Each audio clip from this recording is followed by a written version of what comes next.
When I first saw the headline that Rivian was offering dual motor options with a more standard range battery pack, I got excited because I was like, oh great, now we're gonna see that more affordable pricing and we're gonna see those more entry-level options of the R1T. But sadly, this is the worst kind of circumstances we could see a company offering worse options, because Rivian is applying major price hikes to everyone, not just new reservations, but even people that already had reservations. People with reservations for 2 to 3 years got price hikes due to inflationary pressure of over $20,000, some of which aren't that drastic, but pretty much everything in the configurator has gone up in price now, to the point that in order to achieve that original $67,500 starting price Rivian was originally bragging about, you now have to order the standard pack with the dual motor powertrain instead of quad motor, and they upped the pricing of the camping kitchen, they upped the pricing of the tent. Each one jumped up by almost $2,000, and there used to be multiple paint options that were free. Now pretty much just LA Silver is free and everything else is an upcharge. And I think there used to be a couple of free tire options, but now any tire option other than the stock tires do cost extra. So essentially, in order to get a $67,500 Rivian, you have to put up with a 260 mile range and have 2 motors instead of 4, which I imagine takes away a lot of the off-roading benefits and probably cuts into the 0 to 60 time a little bit. I mean, the camping kitchen being $5,000 was already kind of steep. Now the fact that it's closer to $7,000 is like, okay, big jump. And I think it's particularly upsetting, of course, to everybody who put in their reservations years ago. They were dropping $1,000 deposits, not $100 deposits, and waiting patiently for their vehicles to be built. And now all of a sudden they wake up and their vehicles that they wanted are like over $20,000 more than they originally expected. Also, there used to be interior options that didn't cost additional money, and now if you want the Ocean Coast interior, that's an additional $2,000. And for the people interested in the max battery pack, you know, the Rivian that was going to be capable of going over 400 miles on a charge, originally that was a $10,000 price hike. Now it seems to be more of a $16,000 price hike. So on average, the typical R1T most people were ordering, you know, the adventure package, got 17% more expensive. And with the R1S, we're seeing price hikes closer to 20%. And once again, if you actually want to hit that $72,500 starting price they were originally targeting, now you have to get the short range battery of 260 miles and the dual motor powertrain instead of the quad motor powertrain. And of course, apply all the price hikes to all the color options and all the tire options. It's overall just, I think, an incredibly bad look, but I do think likely Rivian is spending an insane amount of money right now trying to ramp up production, and there has been a lot of inflation since they originally launched their configurator, so I kind of get where they're coming from a business perspective, but the fact that they're not willing to order the reservation holders' original pricing, I think, is really, really disrespectful to their most loyal fans. And maybe Rivian is worried that they'll go bankrupt or they literally can't afford to honor those original prices, but if that's the case, I would say this is a fairly bad look for the company, not just for how they're treating their customers and being like, oh yeah, by the way, we might need like 20 grand more than we originally said. But on top of that, like, is it not possible for them to honor the original pricing for the like 60 or 70,000 people that put down a reservation? Like, you can't just apply these price hikes to new orders?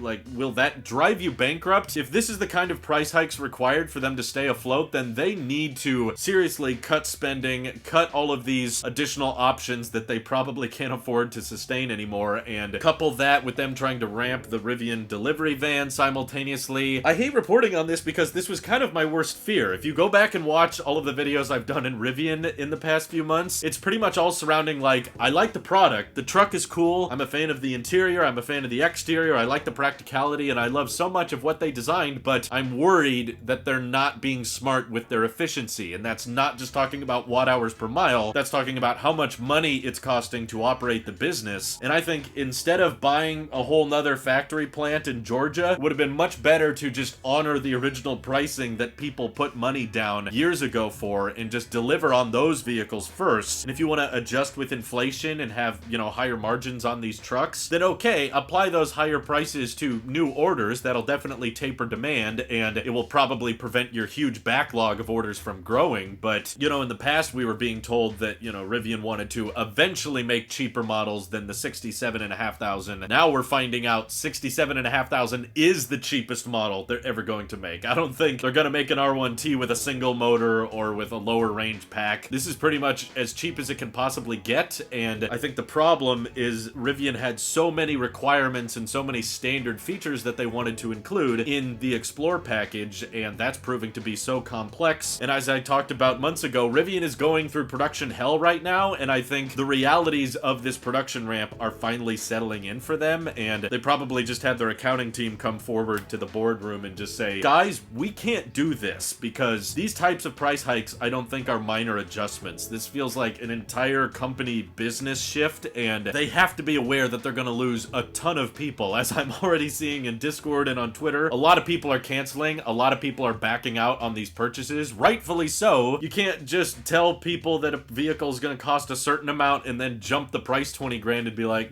sorry. It's like, yeah, Rivian doesn't have dealer markups to worry about, but these might as well be last minute dealer markups. I'm really hoping Rivian can survive this and get through it, because I don't want them to go bankrupt, and honestly, they probably won't. It's more likely that a big tech company like Amazon would buy them out for a really low value. But if that happens, they're probably just going to turn Rivian into the delivery van company, and then everyone who is interested in the R1T and an R1S are going to get shoved to the back of the priority list, or just have those vehicles canceled altogether. And that would be sad, because I'm a big fan of this brand and I'm a big fan of what their vehicles are trying to achieve. So this is a bit of a bummer. And I know there's probably a ton of you out there saying, hey, the Cybertruck's looking a lot better now that the Rivian's so expensive, but I'm here to tell you, Rivian is raising prices, adjusting with inflation. Definitely expect Tesla to do the same thing. I don't believe that the Cybertruck is going to be immune to these types of price hikes, especially with the insane demand they're already seeing with the Cybertruck. Absolutely, I'm still on board with the concept that they're only going to do the quad motor Cybertruck, and it's probably going to cost $90,000, and that might be the only trim they have available for several years. Once they actually get a slump in demand, maybe then they'll offer a dual motor package for $65,000, but yeah, don't think about the Cybertruck unveiling prices. Those are so out of date now, they are not relevant at all anymore. And I'm actually very curious how many F-150 Lightning reservations are now going to be made, because I bet a bunch of people that were excited to have an all-electric pickup truck are going to be looking at the price options for the F-150 Lightning and think, oh, okay, this might be a little bit better, assuming they don't have too many dealer markups. But again, if you want the 300-mile range F-150 Lightning, that's still well over $70,000. So as different as the announced pricing sounded for all these different pickup trucks, I have a feeling they're all going to end up being around the same price point. And yeah, you can get one for cheaper if you're willing to have like 250 miles of range or less. But overall, I just feel very bummed for all you reservation holders out there. I know that you were excited for these vehicles, and these price hikes likely made it unreasonable and not doable for many of you, which is a big bummer, as Tesla has risen the prices on a lot of my dream vehicles over the year. I kind of know how you feel, but we definitely never had a $20,000 price hike overnight. That is crazy. Feel free to let me know if you guys think Rivian is in trouble. Do you think they'll survive this, or do you think that this is a sign